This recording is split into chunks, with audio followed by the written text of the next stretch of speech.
Hi, I'm John with Electric Bike Report, and I'm here today with the Evelo Galaxy SL. This is a relatively small and lightweight e-bike that lends itself to a high degree of accessibility. It also has that nice nostalgic beach cruiser styling.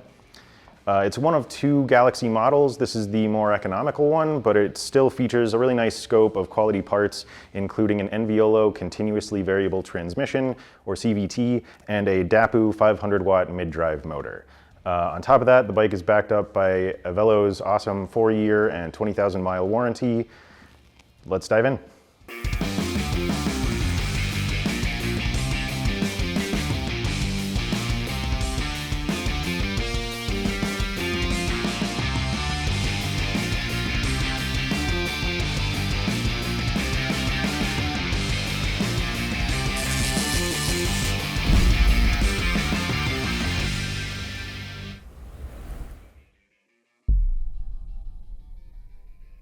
So overall, the Galaxy SL displays kind of all the hallmarks that we've come to expect from an Evelo bike.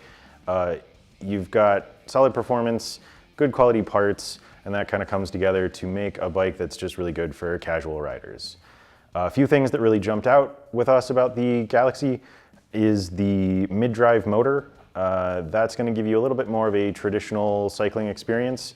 A lot of times if you have a rear hub motor, that kind of gives you the feel of being pushed from behind, while that mid-drive gives you a little bit more control over the bike itself. Second thing is the thoughtful design that lends itself to accessibility. That step-thru frame with a 16.5-inch standover height makes it really easy to get on and off the bike. And then finally, the standard Evelo 4-year, 20,000-mile warranty just really stands out head and shoulders above a lot of other direct-to-consumer manufacturers. A lot of times we just see 1 to 2 year warranties, but that 4-year quality is great. They also offer a full dedicated customer support team. That means that in the event that you have a problem, which you shouldn't, but if you do, they're gonna really back you up and help you out. So overall, we've got the styling, the technology, the reliability, and the accessibility that kind of all combines to make a quality bike for older riders, or for anyone who just really doesn't want to think about something overly complicated. Someone who wants the bike to just sort of work when you get on it and, again, not have to worry about anything. So, all right, let's do a little bit of a deeper dive on the bike specs. So something that I really want to reinforce with the Galaxy SL is, even though it is the more economical of the two Galaxy models, it has a pretty full scope of name brand components that all have demonstrated reliability. First thing is the Dapu 500-watt mid-drive motor. That's going to be relatively comparable to a more powerful rear hub motor.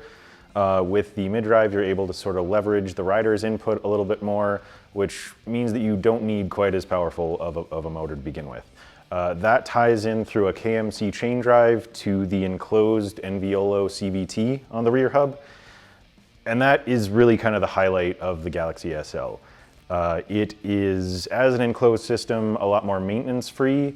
It's also gearless, which means that you get a lot more control over the pedal resistance. It's controlled with the twist shifter on the right handlebar there. There's a little diagram that shows you how to adjust your level based on your terrain, and they claim it offers infinite flexibility because you don't have the sort of gears that lock you in place. Looking at the back of the bike, we have the cargo rack that holds a capacity of up to 55 pounds. We have a battery that slots into place underneath that has a really nice integrated tail light and brake light system. We have both front and rear fenders that, while they're not huge and they don't do the greatest job, they're still really nice to have if you're riding around in the rain. We've also got Zoom hydraulic brakes on the front and back, 180 millimeter rotors on the front, 160 on the back. Those are controlled, of course, with the brake levers on the handlebars. Up top, we've got the LCD display. It's a full color display that, while I find it to be a little bit cluttered, it is bright. It does display all the information that you might want to look at, and you might think of it a little bit differently than I do. As a Class 2 bike, the Galaxy has a top speed of 20 miles per hour, and it also has a throttle. So the throttle lever is here on the left handlebar. You also have a really nice clicky tactile control pad for that display. And then, as I mentioned before, the twist shifter for the CVT. So now that we've talked about the components, let's see how the bike performed in our testing. So to test the brakes on the Galaxy SL, we brought the bike up to its Class 2 speed limit of 20 miles an hour, and we came to a stop as quickly as we could while also maintaining control of the bike. As we did that, we measured the stopping distance. We repeated the whole thing 3 times in total, and that allows us to get sort of an average measurement. So again, the Galaxy SL has those Zoom hydraulic disc brakes. They have a motor cutoff switch, which is a really nice feature. That means that when you are stopping, your brakes and your motor are not fighting each other. The SL's average stopping distance turned out to be 23 feet 4 inches, which felt a little bit slow, but not bad. One thing to keep in mind though is that, at least for us, the back wheel had a little bit of a tendency to lock up and slide. It didn't feel bad or dangerous, but it is something to be aware of. And when you are coming to a stop, especially suddenly, give yourself a little extra time. So for our circuit test, we take our bikes through a 1-mile loop that's made up of 4 right turns. There's also a small 30-foot hill along that path.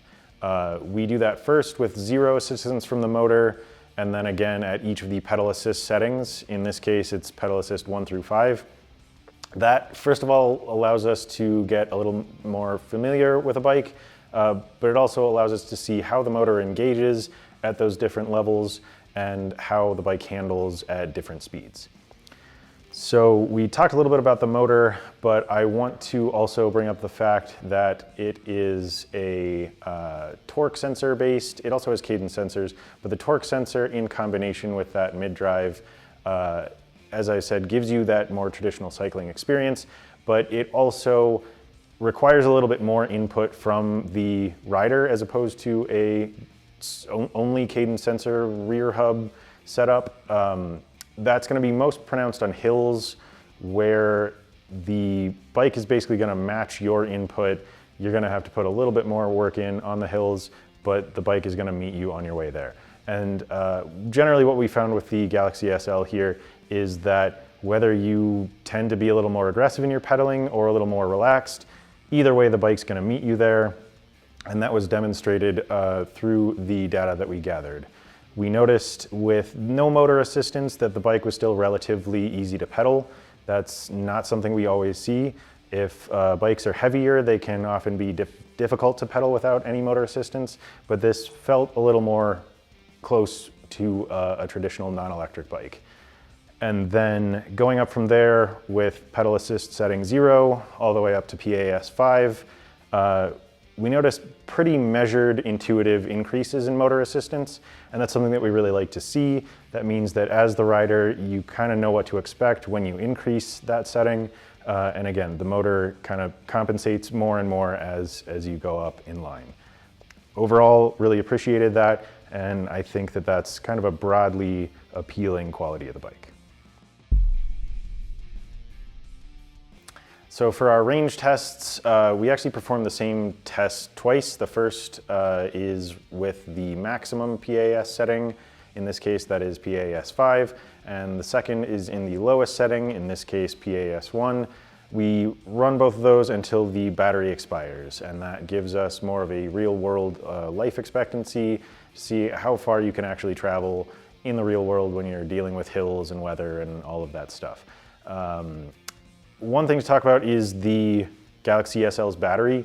This is a 36-volt, 468 watt-hour battery, which on paper may seem a little light, but in combination with that mid-drive motor, which relies a little bit more on rider input, you're pulling a little bit less power from the battery, so it allows you to go a little bit more distance than you otherwise would with a rear hub motor.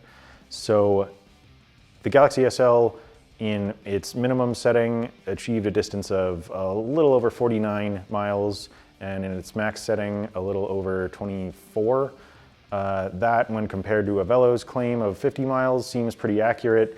That means with this bike, if you're riding it just around the neighborhood, you're going to have to charge it less frequently, but it also has the juice to be used more regularly as a commuter style bike. So for our hill test, we took the Galaxy SL up our usual test hill, which is called Hell Hole. It's about 1/3 of a mile long, and it has an average of 12% grades. It presents a pretty extreme challenge, so if a bike is able to make it to the top, we consider it successful. We did this with the Galaxy SL twice, first using only the throttle, and second in the maximum pedal assist setting, which is PAS5. With the throttle, the bike felt a little bit slow, although again, it still successfully made it to the top, which is great. It had a time of 2 minutes and 23 seconds with an average of 8.2 miles per hour. In PAS5, we found it to do a lot better at 1 minute and 36 seconds, and that was an average of 11.3 miles per hour. Our takeaway from that was basically that while you can conquer just about any hill with the throttle only, you may also want to put a little bit of legwork in. That is functional, especially at PAS5, you're going to get to the top of the hill just fine.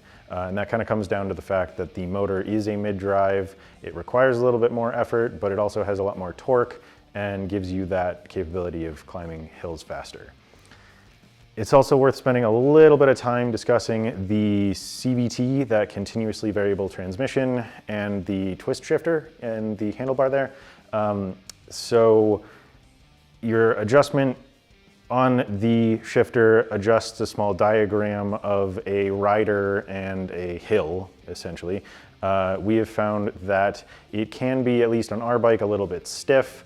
So it's a good idea, especially if you have any wrist issues like carpal tunnel or whatever, to either take that gradually or maybe rely a little bit heavier on the throttle or the pedal assist system. When looking at the Galaxy SL as a whole, the thing that really stands out to me about it is that as the more economical of the two Galaxy models, it is not a more inferior product. It still brings a lot to the table. It has good design that makes it accessible to a wide variety of people. It has that traditional feel of a non-electric bike, and it also has a full array of quality components that are backed up by Evelo's awesome warranty. The only con that I haven't really discussed previously, in our testing, both myself and our other testers found that the saddle could get a little hard even during shorter rides, but fortunately Evelo offers some other options. There are multiple saddle options, some suspension seat post options, and even a suspension option for the stem. Those are available, although they are a separate purchase. So if you do choose the Galaxy SL, try it out, see what you think, and then maybe swap out parts as needed. Overall though, the bike really surprised me with its capability. Just in looking at it, I did not expect it to perform as well as it did. I think it did great, and it really proves that it is solid value for the money. With that in mind, I think we've covered everything. If you could like, comment, subscribe, make sure you hit that notification bell. Check out the links in the description for the full written review on the bike and the manufacturer's website, and we'll see you next time. I'm John with Electric Bike Report, and this is the Evelo Galaxy SL.